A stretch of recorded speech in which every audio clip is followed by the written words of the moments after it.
Hello YouTubers, James Blackwell here again. Today I'd like to talk about pitch bending the pitch, and what I like to use those type of exercises for. So first of all, pitch bends are basically just bending the note a half step or lower without the use of the valves. So from C down to B, then you would do that without the valves.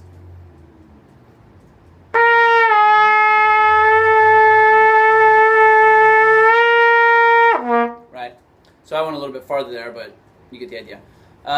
So pitch bends are great for a number of reasons. I think they're good physically for you, just for developing sort of like as chop builders, embouchure strength and control of a note, as well as for developing your sound and finding the part of the horn that resonates most freely, or the center of the note.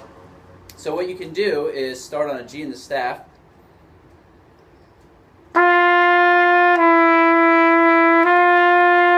and then first play down to the F sharp with the valve so you get the sound of the half step in your ear. And then bend through the note without using the valve. And when you get to the bottom, hold out the F sharp.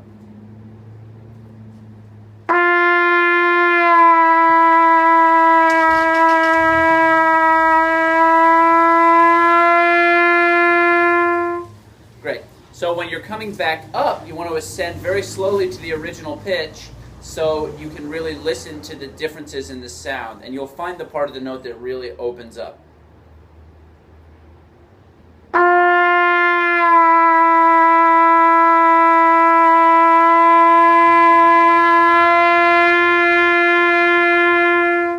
Cool. So if you're having difficulty doing these things, a couple things I like to think about are when I'm actually going down into the lower pitch, I think about the air accelerating forward, right? I don't actually blow any harder, I just think about it. And I think that what imagining the airstream moving faster does is it really just prevents us from doing the one thing that's going to hurt us, and that's backing off the air. You can't really do it like that, right? So you need to drive through. Now when the half step becomes easy for you, you can actually bend the note further, which is going to develop even more control in the embouchure.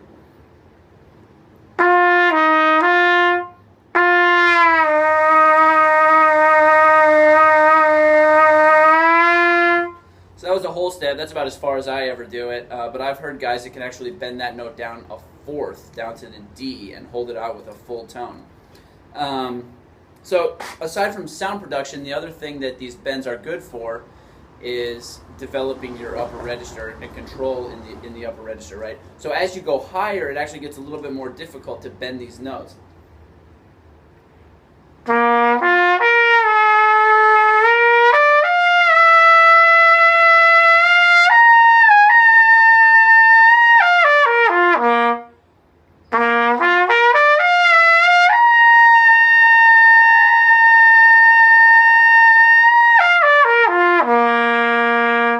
You can hear when I get to the C, I actually have a lot more trouble holding out an in-tune B without the sound starting to distort, right?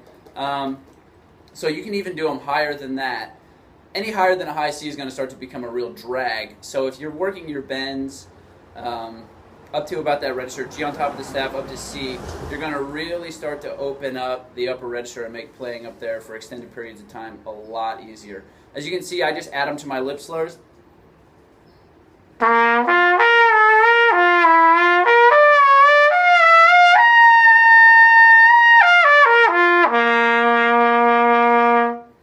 you can use them however you want, really. Just kind of mix those in with your regular practice session, and I think you'll find a lot of benefit from that. So, see you next time.